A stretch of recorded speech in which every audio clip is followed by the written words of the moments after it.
Olá, seja muito bem-vindo a essa meditação. Nós vamos conversar hoje sobre o tema representantes de Deus. A passagem sobre Números, capítulo 6, do 22 a 27. E é um tema que vai comentar sobre nós como representantes de Deus aqui na Terra, né? E como a gente deve fazer isso, como Deus se preocupa com a forma que a gente representa Ele para as pessoas. E eu vou estar lendo aqui e depois a gente vai comentar, né? E a gente finaliza essa meditação. Você pode abrir comigo em Números, capítulo 6, versículo 22 a 27. Eu vou estar lendo aqui o trecho, você pode acompanhar comigo aí também, tá? Número 6, 22. O Senhor disse a Moisés: diga a Arão e aos seus filhos, assim vocês abençoarão os israelitas. O Senhor te abençoe e te guarde. O Senhor faça resplandecer o seu rosto sobre ti e te conceda graça. O Senhor volte para ti o seu rosto e te dê paz. Assim eles invocarão o meu nome sobre os israelitas e eu os abençoarei. Então, existem duas funções sacerdotais que a gente encontra na Bíblia. Primeiramente, a função do sacerdote é representar o povo perante Deus. Por exemplo, eu, como um homem pecador, eu não posso me aproximar de Deus, né? Se eu quiser me aproximar de Deus, deveria ser por meio de um sacrifício. Então, eu traria o meu sacrifício ao sacerdote, e o sacerdote receberia o sacrifício e ofereceria no Santo dos Santos. O sacerdote seria o meu representante perante Deus. E eu não deveria entrar no Santo dos Santos, porque se eu entrasse seria a morte instantânea para mim. Apenas o sacerdote poderia exercer essa função de me representar ali perante Deus no Santo dos Santos, no tabernáculo. A outra função, representar Deus perante o povo. Assim que terminasse a oferta, o sacerdote ele retornaria, né, e representaria Deus para mim, né, declarando a palavra de Deus para mim.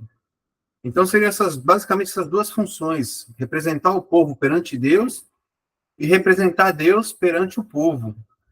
Então, essa é a função do sacerdote.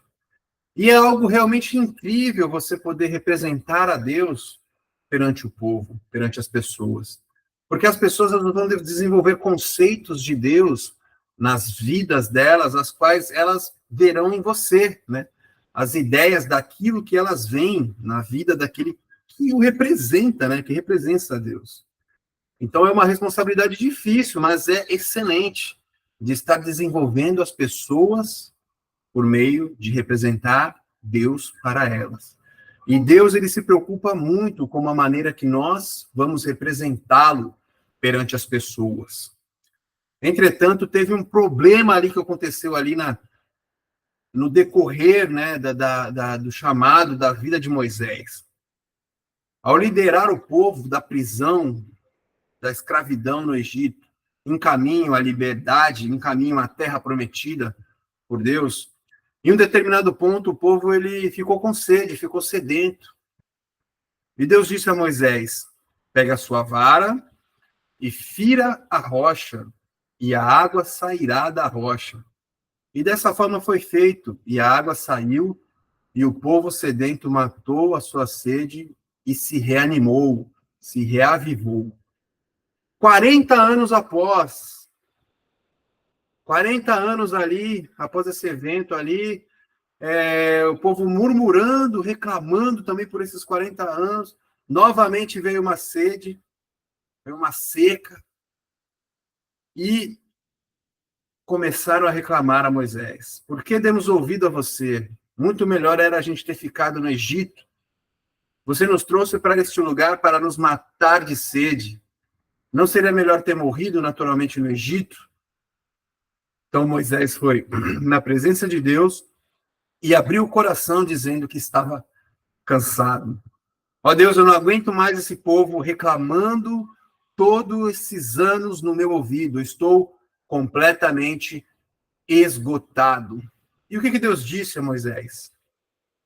Moisés, o povo está sedento. Eles precisam de água. Vai lá, fale com a rocha.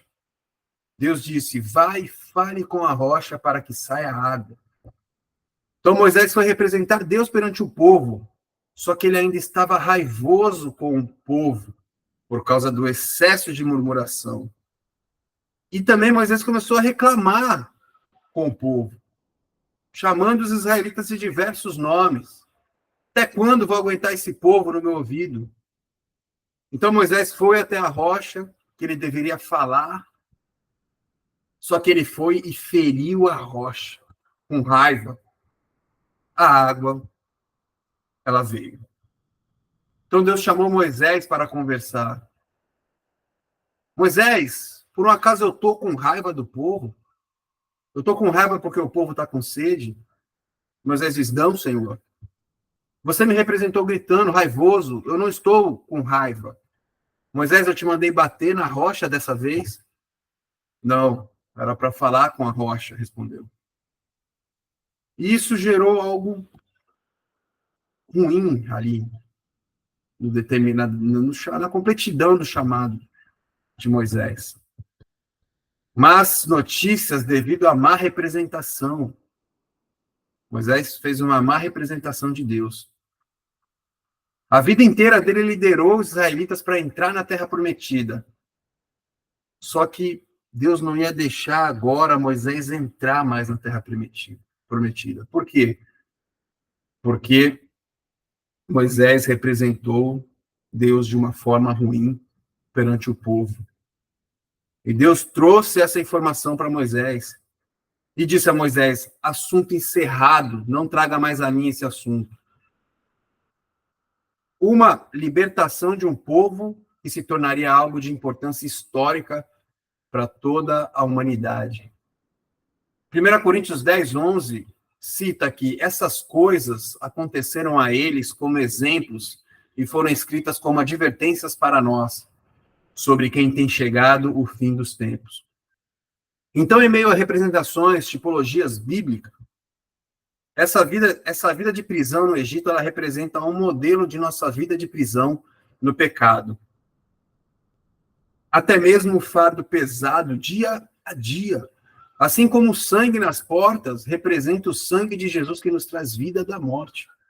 A passagem dos israelitas pelo Mar Vermelho, na fuga, representa quando nós passamos pelo batismo e deixamos a vida velha e para uma vida nova em Cristo. Paulo nos fala que a rocha no deserto era Jesus. A rocha que flui água da vida para o povo.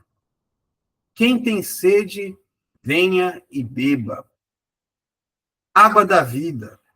O que significa a água da vida? Cristo também foi ferido na cruz, como Moisés feriu a rocha.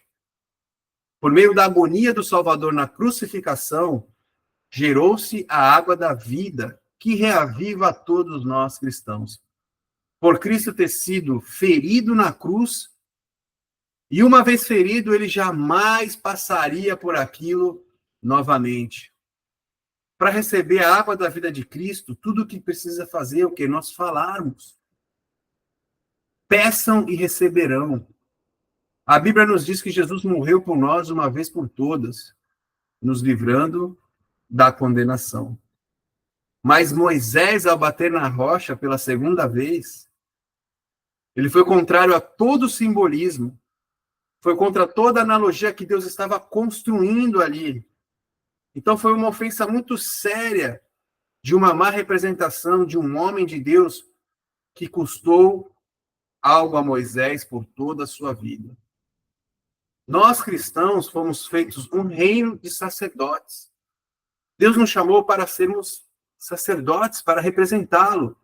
Apocalipse 2, 5, 6 diz assim, e de Jesus Cristo, que é a testemunha fiel, o primogênito dentre os mortos e o soberano dos reis da terra, Ele que nos ama e nos libertou dos nossos pecados por meio do seu sangue, e nos constituiu reino e sacerdotes para servir a seu Deus e Pai.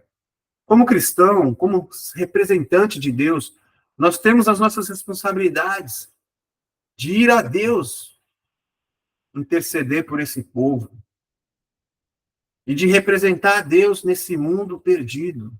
Você é um representante de Deus perante o mundo. Eles desenvolverão os conceitos de Deus perante o que vem em sua vida.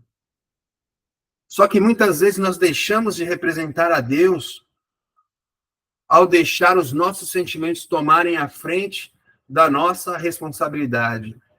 Moisés representou Deus raivoso e bravo, quando Deus não estava raivoso e nem bravo com o povo. Então, nós declaramos os caminhos, a verdade de Deus, uma maravilhosa responsabilidade. E temos que tomar muito cuidado com isso. Mas é algo incrível ser um representante de Deus para a geração em que nós vivemos. Que Deus nos ajude a não tomarmos a glória para nós mesmos, a não entrarmos na frente de Deus, a não querer atenção para nós mesmos, mas sermos bons representantes de Deus. Jesus, ele é o representante fiel de Deus. Apocalipse 1:5 diz: e diz Jesus Cristo, que é a fiel testemunha, o primogênito dentre os mortos e o soberano dos reis da terra. Ele que nos ama e nos libertou dos nossos pecados por meio do seu sangue. João 14:8-9. Disse Filipe: Senhor, mostra-nos o Pai, e isso nos basta. Jesus respondeu: Você não me conhece, Filipe? Mesmo depois de eu ter estado com vocês durante tanto tempo, quem me vê, vê o Pai. Como você pode dizer, mostra-nos o Pai? Como você tem representado a Cristo? Muitas vezes a única coisa que a pessoa verá é você. Como você representa Jesus para as pessoas? Como temos representado Jesus para as pessoas? A única forma de ser um representante fiel, uma testemunha fiel, é por meio do seu Espírito. Atos 1:8 nos diz: mas receberão poder quando o Espírito Santo descer sobre vocês, e serão minhas testemunhas em Jerusalém, em toda a Judéia e Samaria, e até os confins da terra. Sempre que nós andamos no Espírito, estamos representando a Deus. Mas quando deixamos a carne governar a nossa alma, nós não representamos a Deus. Deus está confiando em mim para ser o seu representante. E Deus quer uma boa representação. Deus quer que o seu nome seja associado no meio das pessoas por meio de bênçãos e não maldições. Bênçãos, graça e paz. Um pensamento final aqui, uma oração também. Pai Santo e querido, nós te agradecemos por essa meditação. Nos ajude a sermos bons representantes, Deus. Nos ajude a sermos cheios do teu Espírito e agregar na vida das pessoas para desenvolvê-las para ti. Em nome de Jesus, amém. E um pensamento final aqui, que Deus te fortaleça e te transforme em tudo o que você necessita para representá-lo da melhor maneira possível. Amém? Obrigado, até mais.